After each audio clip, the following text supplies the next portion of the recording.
Bienvenidos y bienvenidas a Política y Verdura, un análisis jaurechano de la agricultura familiar, con Gustavo Tito y Cintia Vidal. Hoy vamos a hablar de qué hacer con los envases de agroquímicos. Es un problema difícil solución, porque es una tecnología que tiene mucho pasivo ambiental, es altamente contaminante, pero que nosotros usamos en forma cotidiana. O sea, todos los productores que son convencionales y más los productores hortícolas y florícolas, y viven donde producen. Entonces hay que tener algo para hacer. Hay una ley nacional de envases para agroquímicos que tipifica qué es lo que hay que hacer.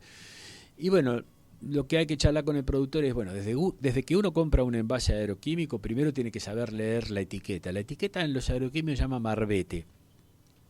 Y si vos la mirás con detalle, vas a ver que hay partes. Hay una parte en un costado que dice la composición química, o en el centro, más el nombre, cuál es el principio activo, el nombre comercial.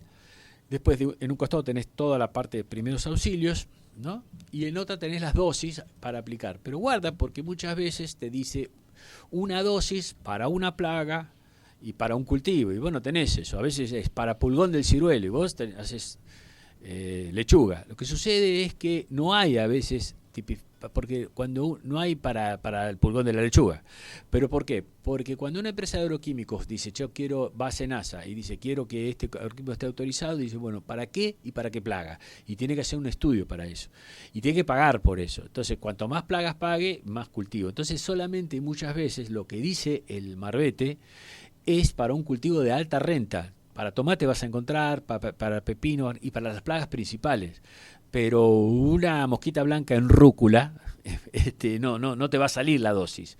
Lo que hacen los productores es probarlo, cuál es una macana, pero no te queda otra. También una cosa que dice la ley es que vos tenés que tener un agrónomo que te facture. O sea, no que te facture, que te haga la receta como un médico.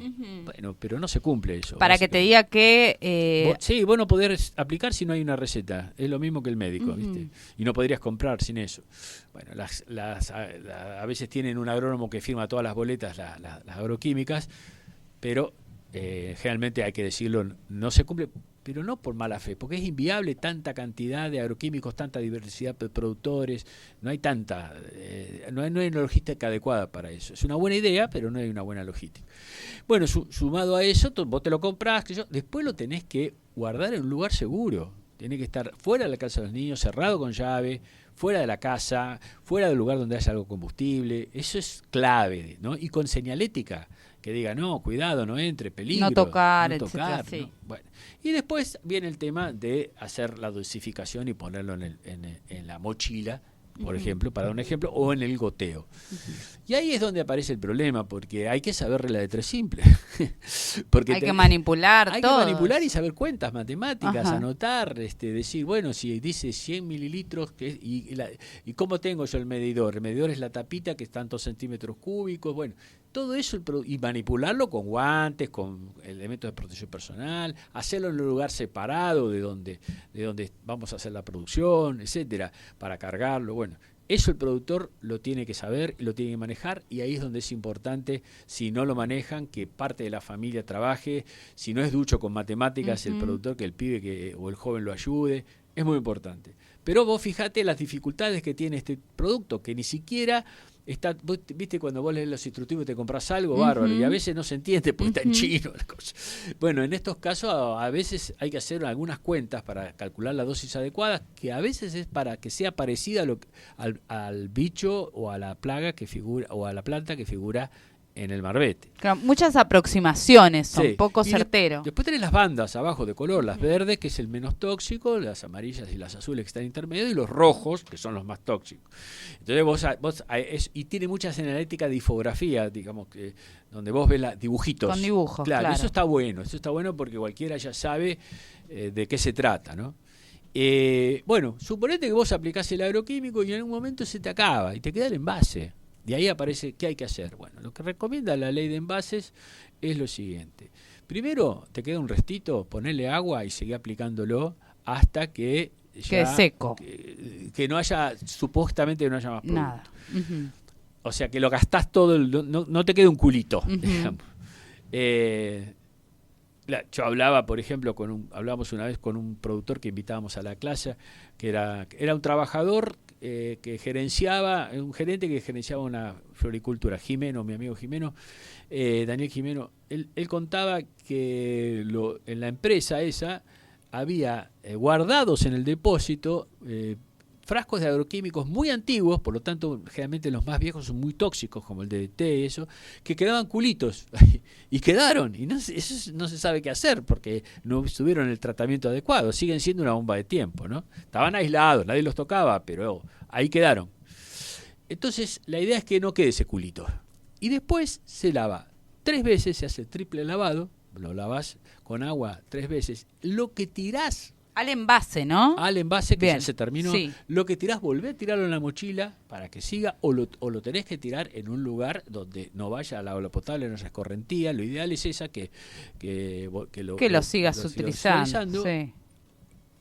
Y si lo lavas 3 veces, después lo tenés que perforar el envase. ¿Por qué? Para que después nadie lo use para otra cosa. Porque, viste, vos decís, bueno, ya está, ahora lo uso, y es peligrosísimo. Te queda la botella o algo, no. Y después lo tenés que guardar en un sector de la quinta, donde no entre nadie más. Sería bueno un lugar cerrado también, que no haya, que sea un piso lavable o inclinado, con techo, para que no siga lavando la lluvia. Y hasta ahí llegó el trabajo del productor. Después lo que hay que hacer es una decisión fuera de la quinta. O sea, hasta la quinta nosotros tenemos que trabajar ahí, pasando. No los hay que quemarlos porque son plásticos, que ya la quema de plástico es un problema, pero con la combinación del químico no sabés qué humo podés estar generando. No los podés enterrar tampoco porque después contaminás los suelos de las napas. Los tenés que dejar en ese lugar seco. Y lo que hay que hacer es después llevarlos a un CAT. CAT es Centro de Acopio Transitorio. Y ahí empiezan los problemas. Claro, porque el productor hasta ahí llegó. CAT, el más cercano que tenemos en el cordón del AMBA, es en Chascomús. Para lo que no son de la zona, estamos a 60 kilómetros.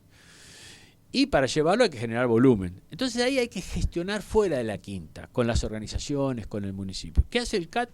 Bueno, una vez que gestionás, lo llevas hasta ahí y el CAT los almacena y después sí, ahí se comercializan a las empresas recicladoras de plástico, ¿no? Y ese envase tiene un tratamiento más industrial, ¿no? Digamos, que lo desconozco yo cómo es, pero yo supongo que es altas temperaturas para fundirlo, etcétera. Entonces, el problema es que al productor se le atasca y no tiene el CAT. Lo que nosotros logramos, hay una ONG que se llama Campo Limpio, que lo que hace es facilitar esa logística. Entonces, lo que hizo la vez pasada con el municipio de Berazategui y con la mesa agraria, nosotros juntamos todos los productores que tienen sus depósitos, los juntamos un día en una esquina, vino el municipio, los levantó y los llevó con acuerdo Campo Limpio al CAT de Chascomús. Ese tipo de cosas están faltando. Hay que hacer más este tipo de gestiones donde o una organización o un municipio se unen para sacarlo al CAT. Y ahí estaríamos cumpliendo con la ley agroquímico. Lo interesante es que la ley también responsabiliza a las empresas proveedoras de agroquímicos, ¿sí? O sea que las empresas deberían colaborar en esta logística, en esta llegada a los CAT, e incluso en este reciclaje. Pero y son responsables, la verdad. Corresponsables. Sí. El productor con que haga todo lo que tenemos hablando, el triple lavado, el perforado, y que lo almacene en lugar seguro de la quinta, y después gestione con el municipio o con su organización la llegada a un CAT, cumplió.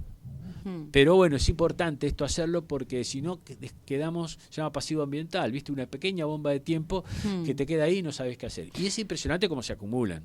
¿Hay sanciones y además de eso, en términos prácticos, ¿no? Pero ¿cuáles son los riesgos que implica no hacer todo?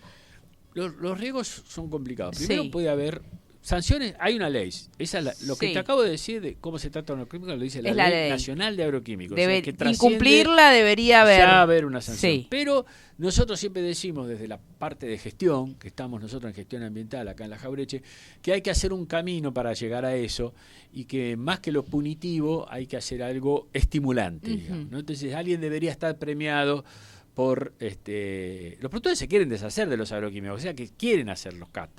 Y alguien debería estar premiado o incentivado para eso. Si tenés un municipio que te dice, mira, yo cada temporada, 2 veces por año voy a pasar y lo voy a llevar al CAT, y bueno, eso ya es algo que hay que empezar a incentivar.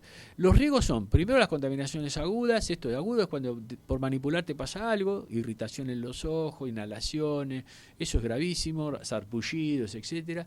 Pero lo peor es la silenciosa, que son las crónicas. Muchos de estos productos de agroquímicos son, por eso los llamamos agrotóxicos, son cancerígenos. Y a lo largo son multicausal para muchas enfermedades. Entonces a vos de golpe te aparecen en la familia problemas de cáncer o de la zona, en determinadas zonas, y bueno, ahí tenés ese problema. Acordate que el agroquímico siempre se produce una partición. Una parte va al agua, otra parte va al aire, otra parte va al suelo, otra parte queda en la lechuga y otra parte la inhala el aplicador y después otra parte la padece el consumidor porque toma el agua o porque se come la lechuga. O pisa el cielo, o pisa el suelo, o aspira una deriva. Entonces, es real. Y es un montón, 1% en los plaguicidas de contacto va al bicho que matás. El resto, el 99%, en esos plaguicidas es mayor, que cómo se parte en el sistema. Y incluso hay una noción nueva que ha aparecido, que son los cócteles. Los cócteles agroquímicos son aquellos que, claro, vos tiraste un agroquímico, después el otro tiró otro, y todos esos se juntaron en el ambiente. Y se generaron un cóctel que no sabés qué consecuencias tiene. Hay un estudio que hizo el INTA con varios países, se llama Sprint el estudio, que lo hizo con varios países de Europa. Lamentablemente después fue censurado por el INTA los resultados, y la investigadora está siendo perseguida por el INTA injustamente. ¿Qué hicieron? En Balcarce se hizo en la Argentina y después se hizo en varios países de Europa. Se tomaron muestras de orina, materia fecal, sangre y de las personas voluntarias, 73 voluntarios. Hubo más de casi 300 agroquímicos se encontraron en todas esas muestras. Y la gente la tenía en el cuerpo, en la sangre, ¿no? Entonces, eso fue un boom, digamos, de alerta. Eso es lo más silencioso y lo más preocupante. Pero además, ¿qué tenían? Tenían los cócteles, porque vos tenés, no es que es justo un agroquímico, te entró en la sangre todo lo que había en el ambiente y adentro se pudo armar otro cóctel, adentro de tu cuerpo. Por eso yo quiero inaugurar una nueva enfermedad que hay dando vuelta, que es la agrotoxis. Digamos, la agrotoxis, ¿viste cómo son las enfermedades que terminan con cis? Sí. Porque es la enfermedad debido a los agrotóxicos, pero no a uno, que es agudo crónico, sino a los cócteles que hay en la naturaleza, que ingresan o que vos se te forman adentro, y eso es algo impredecible y poco estudiado. Y este estudio Sprint lo logró, y fíjate la reacción que hubo, que una institución como el INTA, lamentablemente en gestiones anteriores, esta no creo que lo haya reivindicado porque sigue la persecución con la investigadora injustamente, porque es la verdad. Nosotros en el ambiente tenemos esos problemas. Entonces, tener muchos envases de agroquímico acumulado ayuda a hacer estos cócteles. Sobre todo porque uno va mezclando y los pone, por eso hay que ponerlos limpios en un lugar y hacer ese trabajo fino para que no haya una agrotoxis generalizada, ¿no? Qué importante, ¿no? Lo de producir con responsabilidad, con respeto hacia el ambiente. Puede ser muy grave no hacerlo. Exactamente. Vos fíjate que en el estudio Sprint, no solamente los voluntarios trabajaban, tenían parte de los voluntarios que eran productores, parte que no lo eran, parte que vivían en una zona de producción de agroquímicos o de uso y parte que no vivían en esa zona. Todos tenían agroquímicos. O sea, te llega inevitablemente. Bueno, la sociedad tiene que empezar a plantear que hay que tener cuidado con esto, tomar las medidas preventivas y bueno, y a los investigadores, analicemos esto que están produciendo los cócteles de agroquímicos. Tal cual. Cada uno su propia parte. Exactamente.